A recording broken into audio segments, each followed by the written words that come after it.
Okay. Kind of get a little sideways, guys. If I'm sitting flat on my butt, it's a little bit harder for me to kick. I get on my side where I've got a pivot point so that it's a lot easier for me to spin around like a top to keep somebody. If I'm standing up and somebody's on the ground, I want to get past their feet so I can get to their side. You know, take a side control type position. So therefore, when I'm on the ground, I never want anybody to get past my feet. Make sense? Okay, so now I'm here. Okay, I've got elbow, and then look, I'm shielding here, you know, covering up. I've got up here, or I'm able to push away. This hand right here is really important. It's not just there. I like that framing. All right, side kick. We're kicking to the knee. Boom. You can kind of come off the ground a little bit, driving in if you need a little extra reach. Okay, now, put that foot on the ground that you just kicked with. Up, they might need another one with the base leg, like an inside pressing kick or a little front snap kick. Good. Come through here, come up.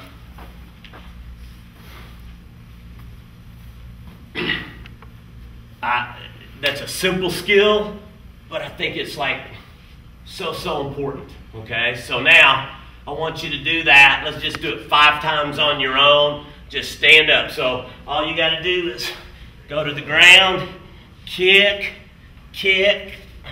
and get up. And notice how I'm moving away. It's really hard to knock a person out that's moving away from you. So as I'm getting up, I'm moving away and then getting ready to reset. If you were on the ground in a street fight, you messed up. Okay? We noticed yesterday from doing some grappling yesterday, this carpet is not the uber, you know, it's not the best grappling surface. But if we go out on the concrete or the asphalt or gravel, man, it's not going to be fun. In law enforcement, being on the ground is called a positional disadvantage. I don't care how much jiu-jitsu you've done. You know, if it's one-on-one and I've got a nice soft surface and I've got 2 or 3 of my buddies with shotguns, when I'm working with the sheriff's department, we go to the, you know, somebody needs to go to the ground, hey, I'm all in. But you're out there on a gravel parking lot or you're on an asphalt parking lot and you end up on the ground and dude doesn't know any jiu-jitsu, but he's strong, he's on all kinds of drugs, and he just picks you up and he gorilla slams you out of your guard 4 or 5 times. Could be a really bad day. Okay, so now, just because I don't want to go to the ground in the street does not mean that I don't want to be damn good if I hit the ground in the street. See, people get that confused. Well, you know, I've heard people, on my style, we don't go to the ground. I'm like, really? Have you watched what happens in real fights? They all start, you know, almost all fights start on their feet. Not all, but I'm going to say probably 98, 99% of all fights start on their feet. But man, a lot of them go to the ground. You know, I don't know, you know, what they say, 97.3% of all figures are made up on the spot. I don't know. I mean, I've seen all kinds of stats, you know, figures lie, liars figure, but we can all say statistically a lot of people go to the ground. So being able, if I go to the ground, I want to know what to do. And I'm talking from pure self-defense here. I don't necessarily want to go to the ground in a self-defense scenario. I want to put you on the ground and then have a dominant position over you. But that doesn't necessarily mean I want to be on the ground. Okay, so we're working getting up. Let's get up 5 times. Just squat down like a 3-point football stance. Go here. Kick. Pick yourself up. Kick or kick. And then get back up. Nice. Again. Straight down. Slide through. Kick. Kick, kick. Here. Good. Shamrock fought Tito Ortiz. Tito, great wrestler, good ground and pound skills. And he took Frank down. Frank wrapped him up, controlled him, was able to stand back up to his feet, and then started doing some damage. Tito took him down again. Every time you do a shot, and again, relative, that'll keep in mind that numbers are made up on the spot thing I said earlier, but you throw a punch, you expend X amount of energy. You do a kick, you're expending about 3 times the amount of energy you expended with the punch. You do a takedown, you're expending about 10 times the energy you expended when you threw a kick. Okay, so energy is a finite resource. Some of the young guys, being able to manage your resources when you're fighting. Guys, I was judging the 5th round of the test, which was the 3rd round of sparring. We saw some people seriously tired when they hit that last round, and just in the gym, they could have done this whole testing 5 times over. But then you add judges and friends and adrenaline, and all of a sudden, it becomes an entirely different gig, right? Oh my goodness. And then by that last round, guys that probably had been doing that and been fighting, and man, they get to that last round and they're sucking copious amounts of wind. They're breathing hard and bent over and doing things probably deep down inside they knew they shouldn't do, but they were tired. Doing shots does that, and that's what happened to Tito. Frank was able to tie him up, and then he's hitting them. Now he's starting to get his timing down, and he's hitting them, and he's shooting in. Now he does the classic, instead of dropping and being in here for a shot, he does this, and he starts his shot. He doesn't work up to the set point. He starts shooting from a little bit further out, and what's Frank doing? He's teeing off on him, and he ends up winning that fight. He did it fundamentally using the technique that we just did, i.e. standing up in base. So now we're going to take and build just on that most simple, BJJ, lesson number 1, standing up in base, and we're going to look at how we can wrap somebody up. We're going to look at a couple of different ways of either getting out of a position or being able to stand up, because I think in a real world fight, being able to fight your way to your feet and then being able to re-engage. Most of us are probably strikers first, grapplers second, and so why not learn some BJJ or learn some jiu-jitsu that will allow us to fight our way back to our feet so that we can get back into the world we've probably spent the most time in, and especially if we go back to the environmental concerns of, oh, I'm grappling in a foot of water out there on the beach. You probably don't want to be, in the water grappling, because you can drown if somebody's really holding you right. Or you're on concrete or you're on gravel. There's a lot of environments where grappling really isn't going to be the most fun. And so having a good way of being able to control the fight and getting back to your feet is going to be key. All right, so now I'm here, and he's in my guard. I'm going to start. I've got to the guard. And, that's a whole lesson right there on different ways of getting to the guard. Now, these are his posts. So what I want to do is I'm going to take and break his posts. So the way I'm going to do that, he's got good structure, he's got good hand position, is I'm going to change some angles. I bridge, pull, and bring him down. Okay? When I make my grip, my knife edge of my hand is in my palm heel, I fold it down, and I've got a thumb. It just allows me to get more of a wrap around my hand. It's really important. Now, I'm here. I've got an underhook, because it's under his arm, and an overhook. And I've got them locked down. Boom. I want to make head connection, because if I have any space, and he's just buck wild, and he starts headbutting me, the skin around your eye is fairly thin. You get, cut, or you get your nose broke, or your cheekbone shattered. It takes away from that whole professionalism thing. Now, I've got him locked down. Now, I'm going to get elbow knee frame on my far side here. So, I'm going to take and just wrap in, and I bring my knee to my elbow. And I'm really locking in here. Boom. Okay, can you see how I've got my elbow? We don't come around here. Now, I'm going to do that again where you can watch.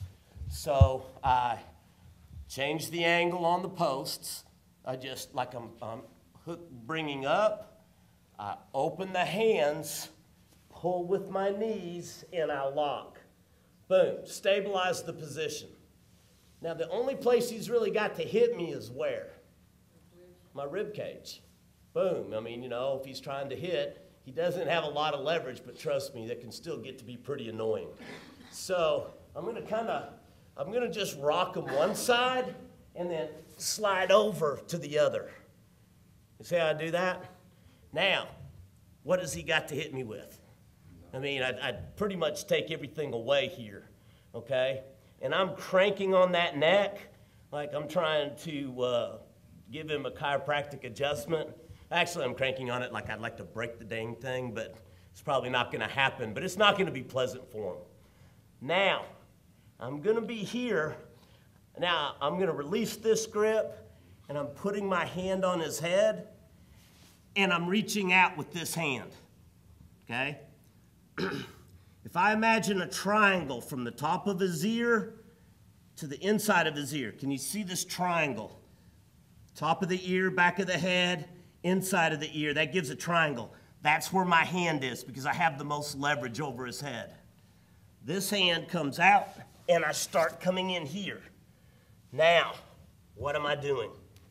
I just stood up in base, okay? Now, from here, I can play soccer. You know, you don't really have to be, or I can completely disengage. There's even an arm bar in there if I was wanting to try to maintain control of him on the ground. This pulling over, I think, is a real key concept.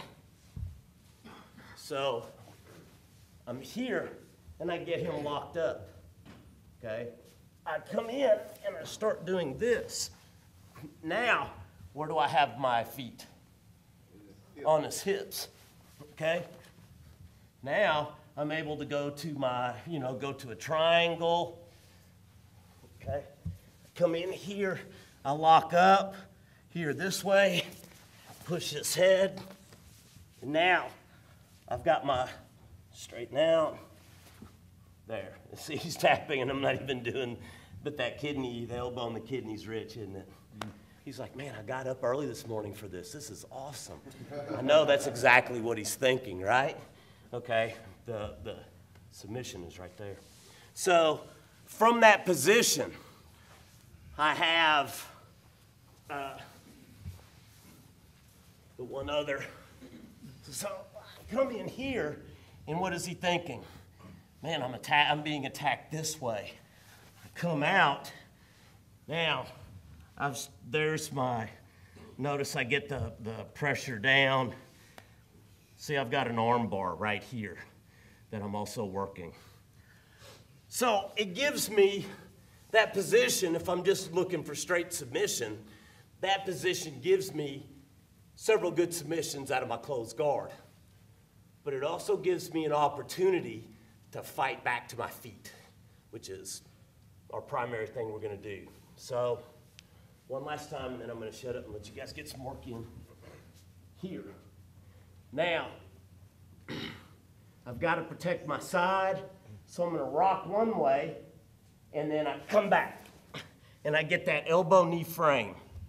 And it makes it really hard on him right now to be able to hit me. Now, this hand is keeping the pressure, and I'm going to use this hand to start pushing his head away. Now, with this foot on the floor, it allows me to drag this leg back, right? And I'm fighting to keep his head here.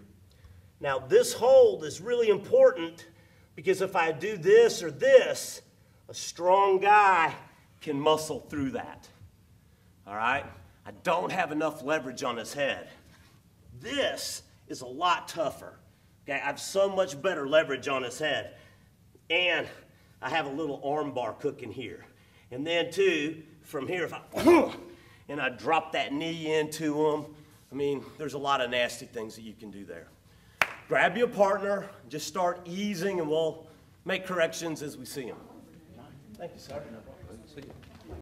Here, and I come across here. Okay? So now, if I draw this line, like, level with his eyeball, top of the ear, and I come around, and I draw this line here. That right here allows me to control his head. I put my hand on the side of his face, turn into me. And he's going to collapse that. I do this, and he goes to try to come into me, and it's way harder. And I'm off balance up here trying to, you know what I'm saying? So now on the ground, if I've got the right place, I got his head cocked over, I'm going to be able to escape. In a real fight, when real adrenaline is going and he really wants to hurt you, you put your hand in the wrong place, he's going to power in. I mean, you look at these, I've seen some guys, some wrestlers, that they had necks, kind of like a pit bulldog. I mean, they're just bowed up. And if your hand isn't in the right place, they're going to come right into you. They're going to end up snagging up on you and taking you right back down. I mean, you're not going to control them for that split second that you need to be able to slide out from underneath them. So that hand detail, that hand placement, like that's a major thing in a real fight of whether this technique's going to work or not. Because I'm really wanting, there's a reason why we started this morning stretching with all these neck exercises, right? It's because I know I'm going to have you guys cranking each other's necks over. I wanted to warm up that muscle before we started working it. So really, really pay attention to that detail about where I put that hand on that head, because a lot of times that's the key of whether this technique's going to work in a real environment or whether it isn't, okay? So let's just, one or two more times, and then we're going to move on to something new. Let's go.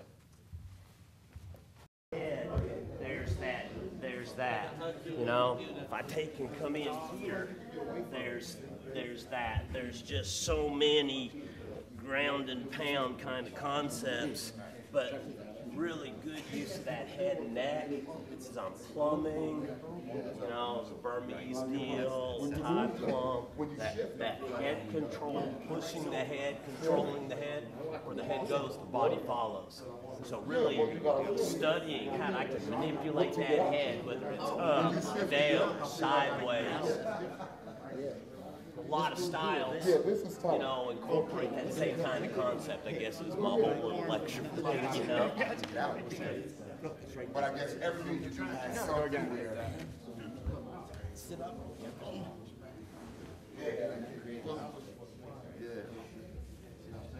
Right, yeah. Now, sit up, hon. Good. Wow. Now, I would like you to see your hand more. Okay. Oh, now you can use your hand to help you get up. Before, you had no leverage. You know what I'm saying? Uh-huh. Okay?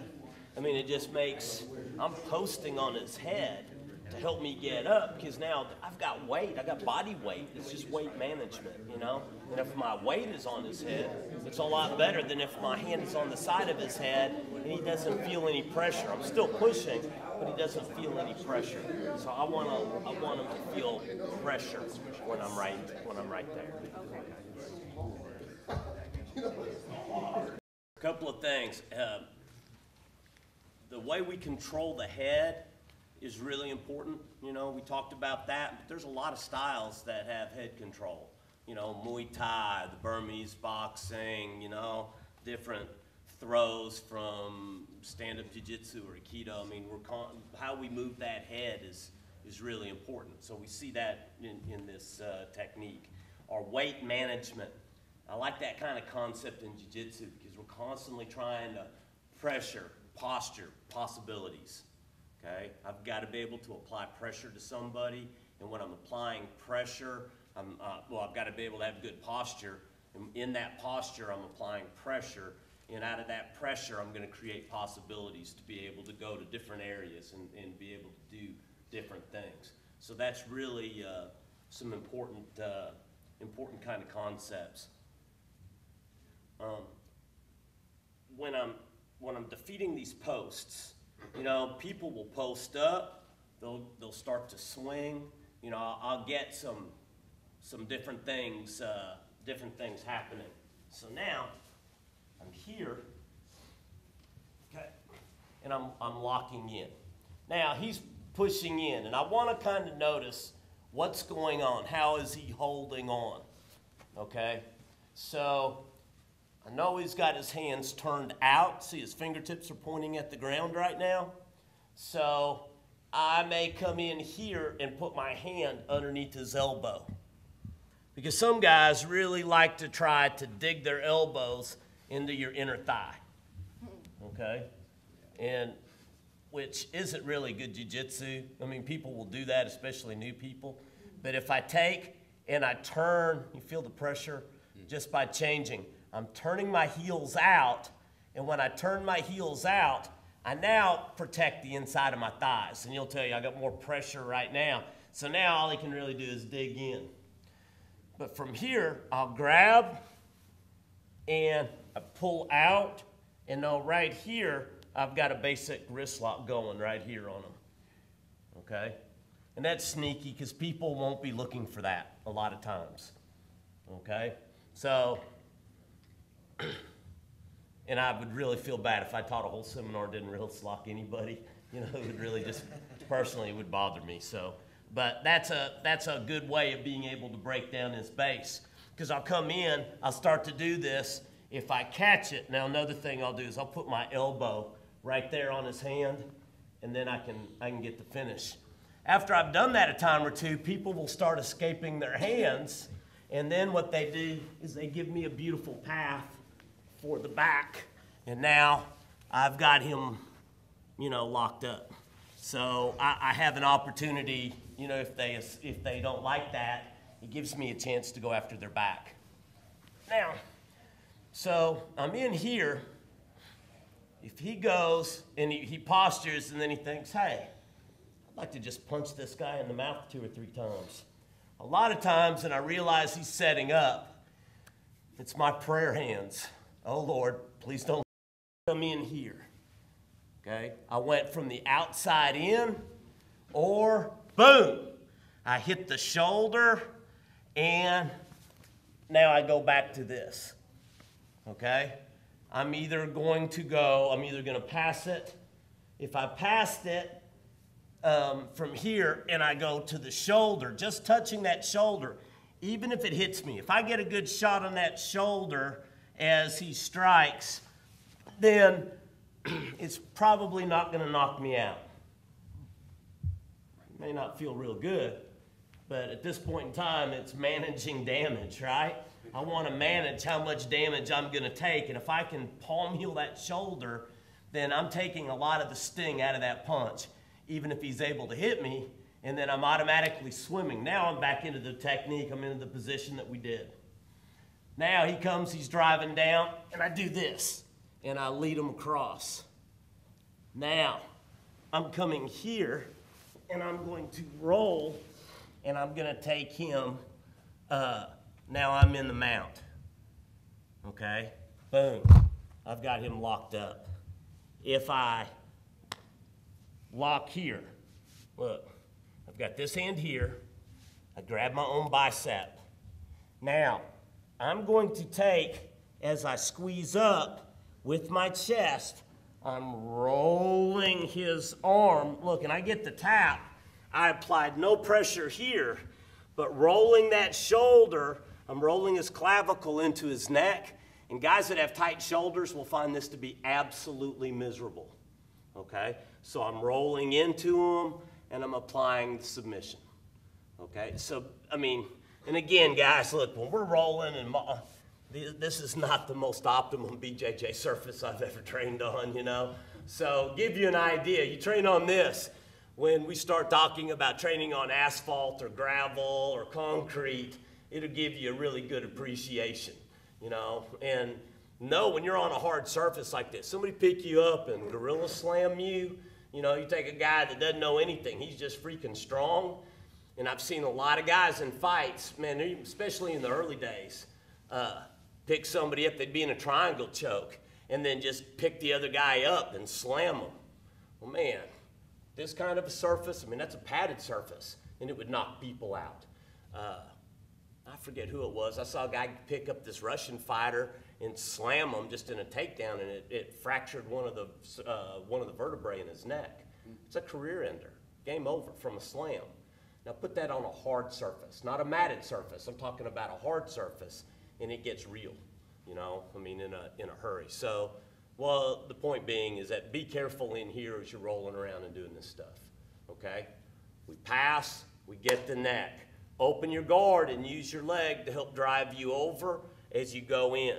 Take the mount, change your hand position to the choke position, and then use your chest. You hear me use that term, proud chest.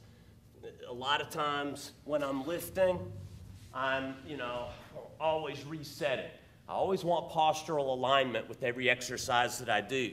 That postural alignment carries over into the way that I do my martial arts, okay? I mean, postural alignment is so important, and a lot of times injuries happen when people's posture degrade.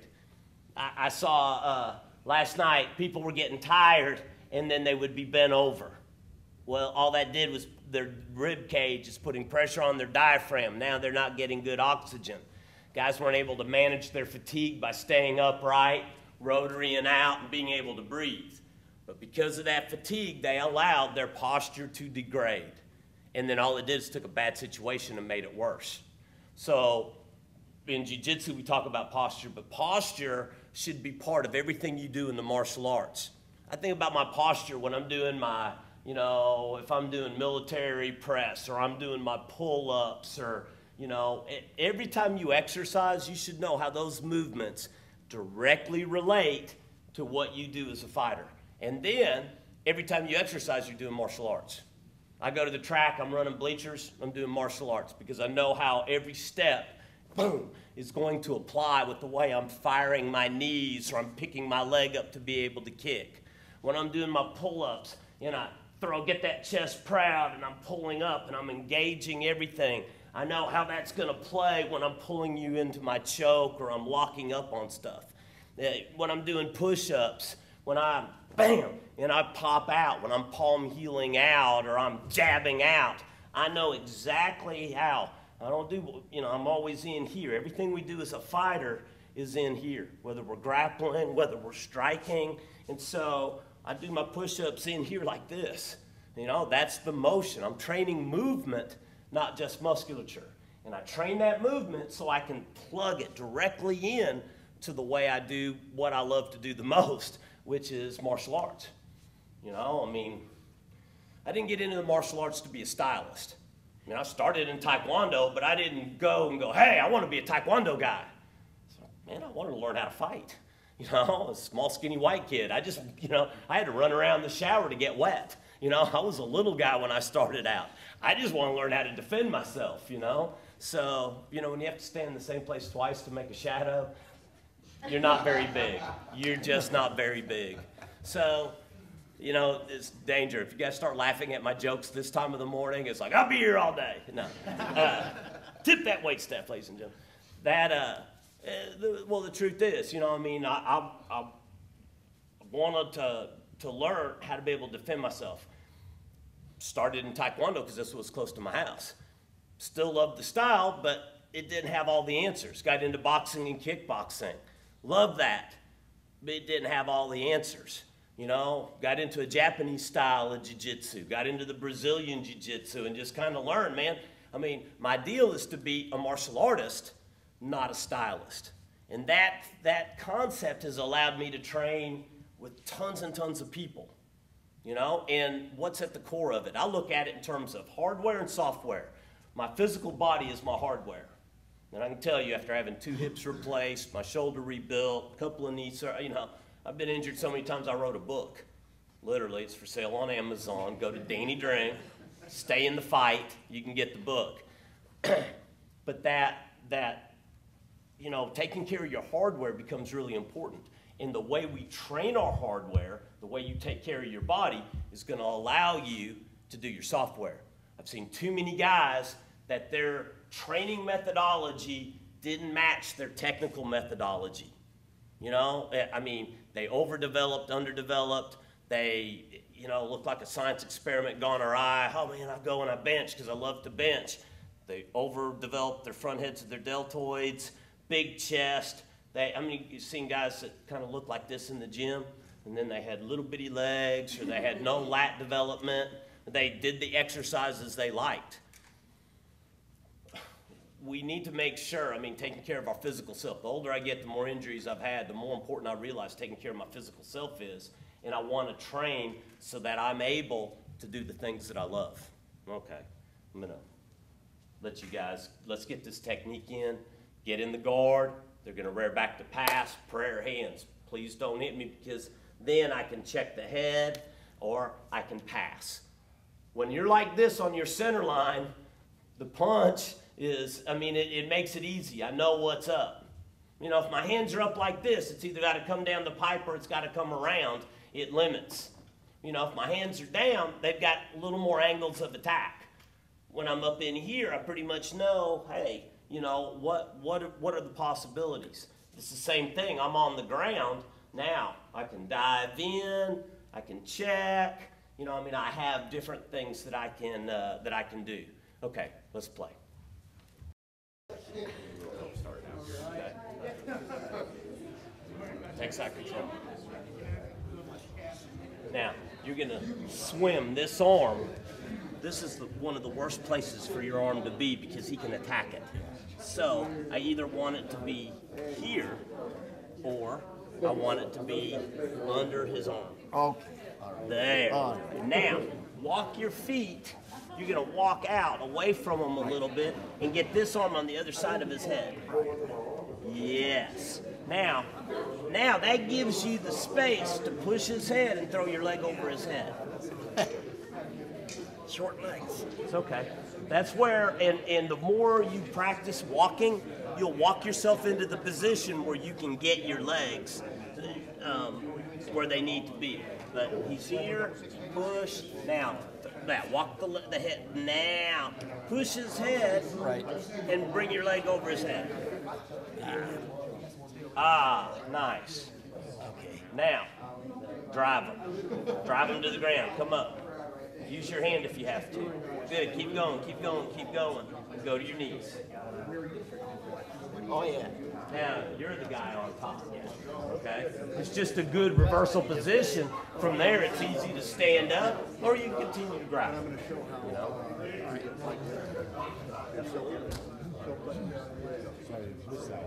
Do what? Here's that same technique. From here, I'm going to take and bridge up and come out. Okay?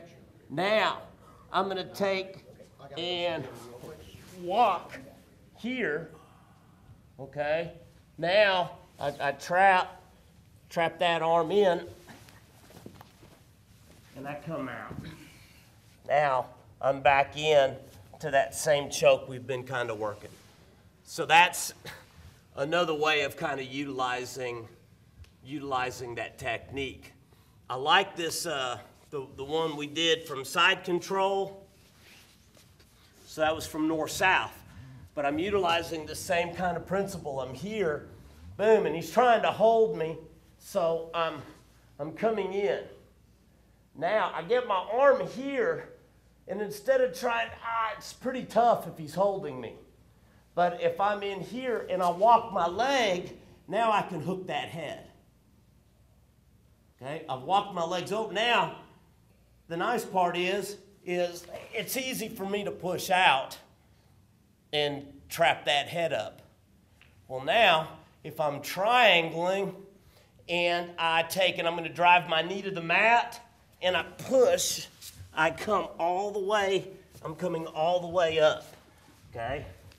Now, look what I have. So I can kind of play. It's tough being gentle with your partner on this mat, right? I mean, on the carpet.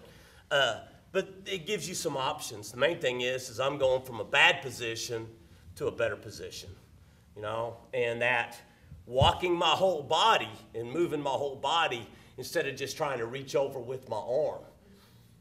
It just works, you know. I thread in, I walk my legs out, and small body movement moves that arm to the position I want it. All right. I think that's pretty much our time. Steve's is getting ready to razzle and dazzle us with some high-speed stick work. So enjoyed working with you guys this morning. You know, a couple of takeaways. Take care of your body. You know, the way you train needs to kind of match your technical methodology. You know, we stretched out specifically some of the things we were going to be using. So it's kind of like a building block deal. I heated up the body the way we were going to be moving. We did drills that we were going to be using the way we were going to be standing up, and then we got into the meat of the technique. You know, I'm real big on training smart. Everybody trains hard, but not everybody trains smart hard. You know, and I think that's a real key, you know, and that whole concept of maximum output from minimal input with minimum wear and tear on the joints. You know, train hard or be able to punch, kick, grapple hard easily without hurting yourself. Man, that lets you play for a long time, you know, so I think that that's really, really a key. You know, and those are the kind of concepts that to me transcend just mere technique. Anyway, really enjoyed working out with everybody today. Thank y'all for being so attentive.